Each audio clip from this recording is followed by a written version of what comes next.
Hello everyone, my name's Hooten and welcome to the GenX Analytics YouTube channel. Today we're going to be going into another ecosystem.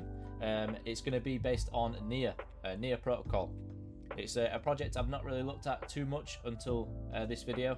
I've sort of been jumping into the whole Solana NFTs and things like that, and now I've sort of gotten to the point where I'm also looking for new ecosystems, and Near came across because they also have some NFTs and they have their own NFT platforms. So I thought we'll jump in together, do a bit of research, and yeah, here's the video. All right, so the first question, as always, what is Near? I'm going to go through that just now. Near is a smart contract capable blockchain that launched its mainnet in 2020. Smart contracts have been around since Ethereum, but those chains have run into issues with scalability and also things like high gas fees and failed transactions, and it is a pain. But Near is sort of created to address those problems and try and fix them. Near uses a unique scaling solution called Nightshade and a consensus engine called Doomslug. The links for Nightshade and Doomslug I'll actually leave just in the description below. I'm going to try and leave more sort of sources and websites for you to actually look at for these videos, and I suppose this is going to be the start. Nightshade and Doomslug have really in-depth articles and like published papers sort of explaining what they are and what they do. If I try and explain it in this video, it's going to take a very long time. I'm going to just leave links for these down below and you can just have a look for yourself. There is one quick thing that I did want to mention for Nightshade though. I found it quite interesting, and it sort of just explains what this scaling solution is and what it can do. It has a built-in mechanism to split these shards into multiple parts through live upgrades, which will serve as the foundation for dynamic resharding in the future, which basically means that as more people use the platform and use the chain, you go through these shards, and when there's more and more people using it and it gets more congested, Nightshade basically has a protocol where it will split the shard. So basically it just means that more shards equals more transactions per second. So the more people that actually use the blockchain, Nightshade can just increase the amount of shards to cope with it. Near protocol itself is being built by Near Collective. It's a worldwide community of researchers, developers and thinkers who wrote the initial code for the Near protocol, and they continue to support the project by releasing bug fixes, updates and building out the surrounding Near ecosystem. Since the code for Near is open source, anybody like me or you can join the collectible and begin contributing towards its development. Similar to Ethereum, Near can be described as the base layer of blockchain. It's the foundation on which other applications are developed and deployed. Another way to look at blockchains like Ethereum and Near is to look at them like a blank app store. Consumers like me or you can just use the app store to find new apps, and developers have a platform to release their apps on. That's sort of a nice way that I sort of look at things like Ethereum and Near. Near also had plans to make their blockchain interoperable. I say had plans because they've already brought out plans for it. They've created something called Rainbow Bridge, which I'll leave a little clip while I'm talking about it. Rainbow Bridge can be used to transfer any ERC20 tokens over to the Near protocol and vice versa. Yeah, as you can see just from the clip, nice and easy. You just pick out the ones that are supported. Just simply connect both your Near wallet and your Ethereum wallet, whether it's MetaMask or whatever, and then that's it. Just a simple swap. If you're wondering about the gas prices for Near, basically nothing. Gas fees are about 10 times cheaper than Ethereum according to them on the white paper, and Near currently posts over 500,000 transactions per day on their mainnet. That's according to Near's Block Explorer. I had a look myself. Basically over the last 2 weeks to 14 days, they've posted over 500,000 transactions every single day. And yeah, the fees that users are having to pay is basically nothing, so that's always nice. So that's just a sort of a quick overview of what Near actually is. We're going to jump into some dApps now, a similar format to the other ecosystem videos, just sort of picking out the top ones. I've got some NFT marketplaces, of course, and then I've also got a DeFi platform as well. So stick around. Okay, so we're going to jump into some of the dApps now that Near offers. The first one that we're going to jump into is an NFT marketplace, and it's called Paras. This is the home page. You can see it's got a little featured section. It's got the latest bit, so you can see if we just click on Nightmare Monsters, for example. This is the reason why children have nightmares. And this is the collection. You got a link to the collection there as well. Let's just have a quick look. Perfect, there we are. So Nightmare Monster collection by Birdie Near. Birdie.near. You'll notice that a lot of these names here, they're nothing like Ethereum's or Solana's or anyone like that, or any chain like that. All of these actually correspond to a name. So for me to create a near wallet, I had to use a name.near, like a username.near. So for example, I'd use something like Hooten.near. I mean, well, that was taken, but that's what I would use. So to actually make one of these wallets, yeah, you need an actual name, which I like quite a lot, because if your friends, you know, create usernames using Near Wallet, you don't have to constantly ask for the transaction ID. You don't have to make sure that everything's fine. Sorry, the wallet ID. You don't have to make sure that all the characters are in the right place. All you have to do is just type in the username.near, and it just makes it so much more simple. Ethereum has that now with the ENS domain names, and a couple of other projects doing that sort of thing as well. But yeah, I just thought that was a nice thing. So this is a better example. Here we've got near knots. You can see who the collection is by. 777 randomly generated knots of varying rarity. And here you can see, very similar to other NFT marketplaces, you've got the total minted, the amount of owners, the current floor price, and then the average price of what they've been. And then as you click on the card itself, it will turn it around, it will say just what the attributes are. So you can see it's got quite a lot of attributes. And you can see the price of those as well. You can filter these by lowest price, highest price, when the card was made, and also market update. And then you can also have a look at attributes, and you can filter the whole collection by attributes.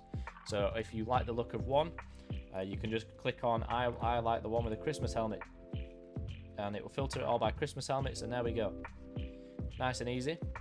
It's, I suppose, good because you can also filter it by lowest price, and I can see what the lowest price of the Christmas helmets are. It also says sales.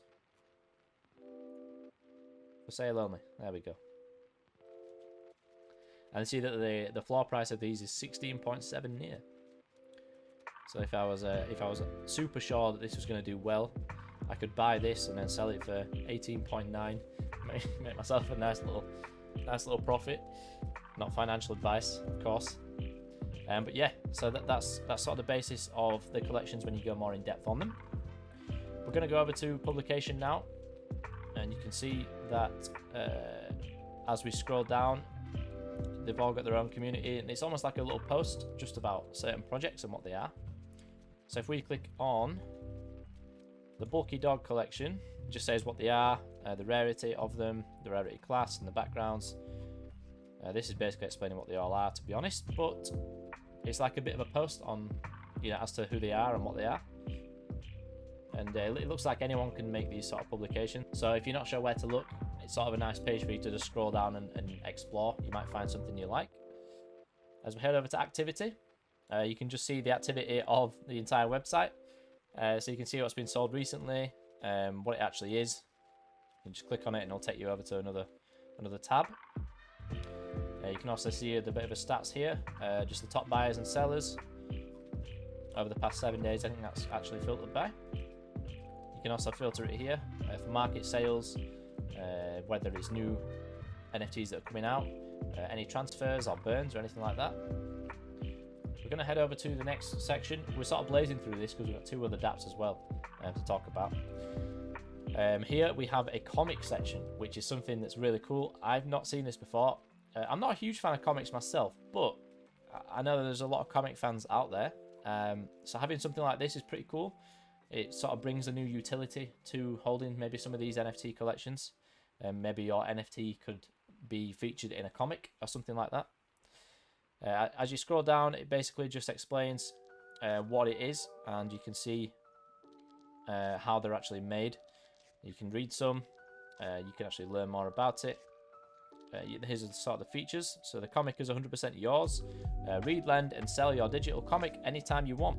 Collect the collectibles NFTs by the authors to support them expanding the universe they built.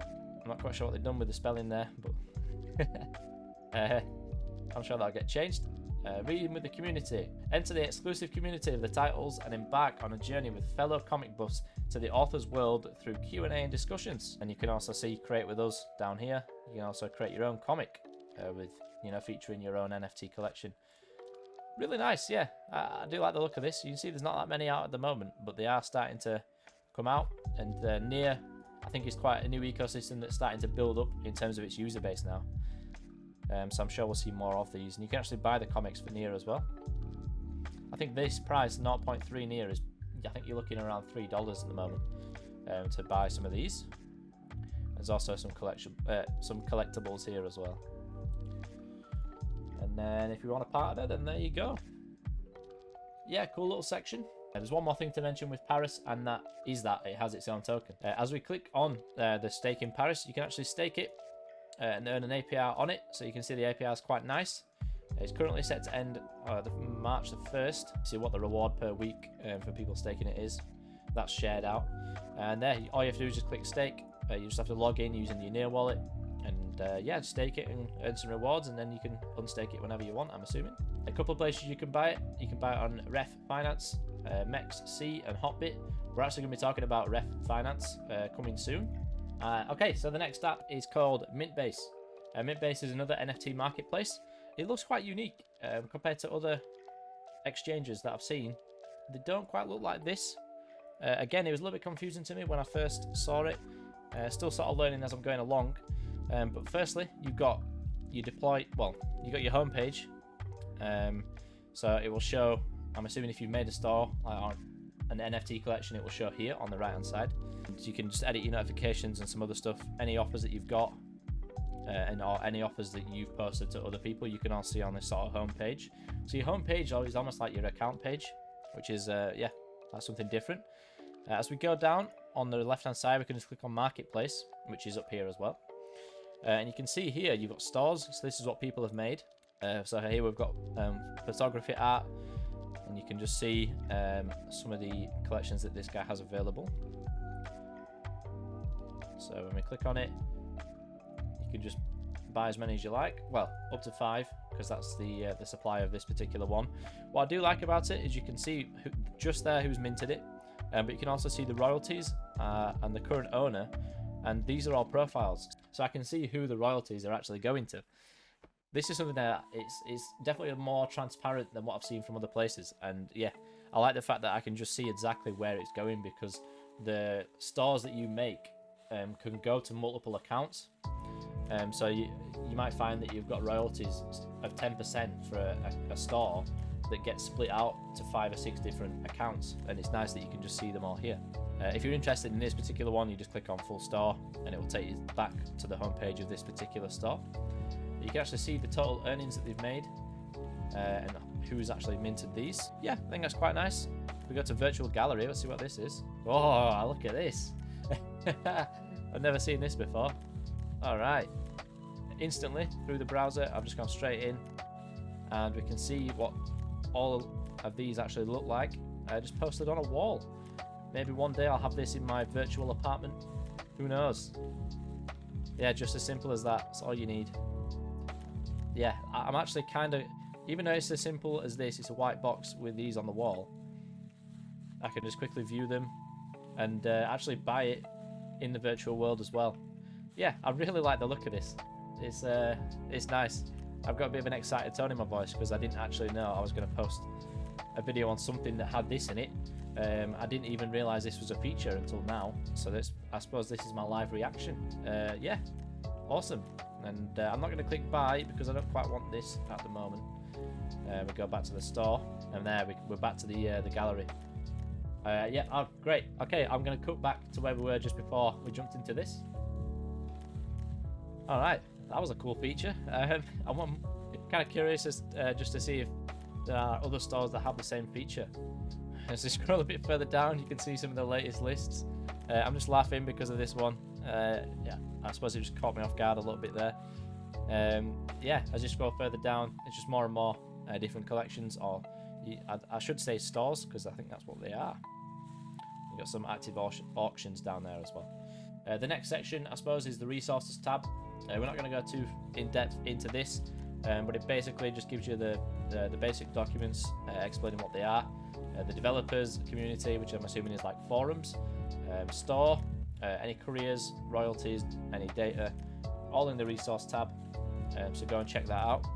I suppose one more thing to mention is just underneath the main tabs, you've got these sort of sub tabs. I'm not quite sure if that's what you call them, but that's what I'm going to call them. It looks like categories that you can just filter it by. Alright, so that's that. We're going to move on to the next app now. Alright, I just wanted to give a quick mention to JEDSTAR. So as you can see from the infographic, JEDSTAR is a community decentralized economy. It's built for gamers, artists and collectors. JEDSTAR Games and NFT marketplace is built around rewarding artists and gamers alike. The deco allows for 100% ownership of any in-game assets of value, whether purchased or earned. You can sell these assets to earn revenue, creating a win-win scenario for deco holders as they receive a share of each transaction. Agora is your premium art, illustration and gaming asset marketplace, and it's fueled by one of their tokens called Cred. Cred will be used for JEDSTAR gaming titles. It's an in-game token for flagship games, Stardom, and JEDSTAR's metaverse. A little bit more on the tokens. So the token I mentioned before, Cred, an ecosystem GameFi/NFT token. It also has utility in other gaming platforms. It's called a CAAS, which is a currency as a service token. You also have another token called JED. So you have something called star staking, which offers up to 12,000% APR. In terms of its volume, it's had over 100,000% increase since August launch. Star staking will transform JED into a true DeFi token. JED stakers will be able to earn up to 120x JED in Cred. A couple of the features are a rewards distribution, transactional token burns, anti-whale dumping, anti-dip liquidity, NFT marketplace, and play-to-earn gaming. So that's a quick rundown on JED. If you're interested, then I'll leave links in the description below, and where it sort of goes into more depth on a couple of the tokens that I mentioned, and also some things that they're bringing out. So yeah, go check out JED. Alright, so this is Ref.Finance. As you can see, it's built on the Near platform. You can see what the transaction fees are. Super low, 1 cent, and the trades happen between 1 and 2 seconds. They've currently got 40,200 users, which is pretty good. So the main features are that you can swap with super low fees, and you can trade really fast. They have what looks like a potential airdrop reward system at some point, but there's no details on that at the moment. And you can also earn by using their farming tab as well. Just a bit further down, you can actually see what they are working on. So you can see that Q3 and Q4 they were from last year, 2021. And you can see what they've been doing. It looks like they do need to update it, because I did go through the website before, and they do have some of these already. They've just not ticked them off yet. But you can see what they're planning on doing for 2022. It's nice to see that they want MetaMask support in there. It's good. And you can also see some of the partnerships they've got as well. See, they've got a partnership with Paris, which we just looked at before. Flux, which is another DeFi platform.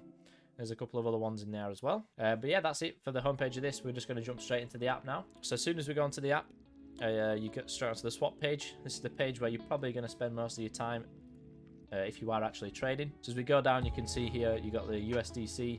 I can just click on that and swap it for, let's say, USDT. Bit of a weird transaction. So as you can see, it just takes you straight to the swap. And you can see here, if I swap 1 USDC, I've been quoted 0.09 wrapped in the little circle that's sort of slowly filling up is just my price quote, so that will update once it goes back around again. And it's just as simple as pressing swap, and then we're done. I can't swap because I don't have any balance in this wallet at the moment. I've only just made it today, just sort of jumping into it. But yeah, so we'll go through. The transaction fee is super low, and then once it's gone through, it will take about 2 seconds, you know, to actually confirm and go through. So it's very, very quick. Nice for you to just sort of get in and get out. So that's sort of the basis of the swap phase. You can see that they do have quite a few assets that you can actually use. But I mean, compared to other platforms, it's not that much. But it's quite a new platform, so we'll just have to see what they can come up with. So the next tab is the stable swap. So you can just swap between different stables. It's like their own sort of section for it. So I can swap 1 USDT for 0.9 USDC. Just as simple as swapping like that. You can see what the actual token reserves are as well. I like the sort of the core scheme and just the layout of the website. It's it looks nice. It looks quite professional and well put together. As we go across, you can see you can add liquidity of all the stable coins, and then you can also remove it as well, just like that.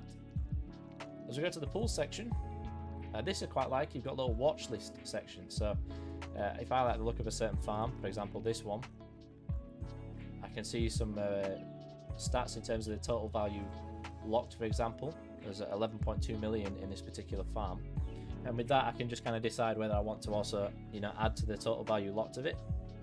And you can see the actual fee of the pool, the volume, the total shares, how much I currently own, and then yeah, boom, add it to the watch list. When I go back to pools, I can see it just up there. They have a lot of pools on here, 2,489 pools. You can hide the low TVL ones if you don't want to sift through, because you can see that the actual scroll bar is very small, so it would take a while to actually make your way through those. They also do have a search section, so you can see if they have any particular pools that you want to, you know, take part in. You got your liquidity section, so any liquidity positions that you actually have will all appear in one place for you to look at. You can also create a new pool yourself. I'm going to be honest with you, I'm not quite sure how this particularly works, so I'd have to do a bit more research on that one. But if it's something that you want me to do more of an in-depth look on, then please do let me know in the comments. But it looks like you just select tokens, select your fee and add liquidity, and you create your own pool, and then people can also add to that pool. The last sort of section is this bit, the farms. So you can see if I have any rewards that I need to claim, it will be there. Any farms that I'm in at the moment will also appear on the left. And as we go down, I could just take my pick of some of the farms that I like the look of and just simply stake. And you can see here what the APR of each one is. Yeah, so you can just scroll down and have a look for yourself. You can see there's some alright ones here, 10% on all your stable coins, which is pretty good to say it's, you know, just stable coins. So nice and quick through all that. You can actually see that is the only stablecoin one they've got at the moment, and that's about all we've got there for this particular website. But they also have their own token as well, and you can also stake it just like you could with Para. So you can stake it and you earn 23% on that. You can see the number of unique stakers, how much has been earned and shared across all the different holders. Yeah, it provides quite a lot of data, this website. It's nicely put together, as I said before. So that's the dApps done, and hopefully you enjoyed the little part on JEDSTAR as well. It's an interesting platform, so make sure you do check them out. That's going to be everything though. So even though that NEAR is actually, you know, relatively a new project compared to other ecosystems, I'm liking the look of it so far. The gas fees are super low, the transaction speed is super fast, and they can handle many transactions. I think they're really trying to push for mainstream adoption and just allowing people to pay almost zero fees and have the transaction times so fast. It's going to be interesting to see where NEAR ends up in the future. I'm sure it'll be there to stick around just with how they've been doing so far. I think what NEAR are doing is just trying to make things easy for new people or new developers getting into the crypto space. Another thing that I saw that I'll try and leave in the description, on their GitHub they've got like a NEAR examples. So if you want to create like a DeFi project, they sort of have like templates for you to use. So yeah, they are trying to build out the ecosystem by helping new developers come into their space. But yeah, that's going to be everything now. So hopefully you enjoyed. Leave a like, comment, subscribe, what every other YouTuber says, but it's true. It helps us out. So please, yeah, make sure you do that, and I will see you in the next video.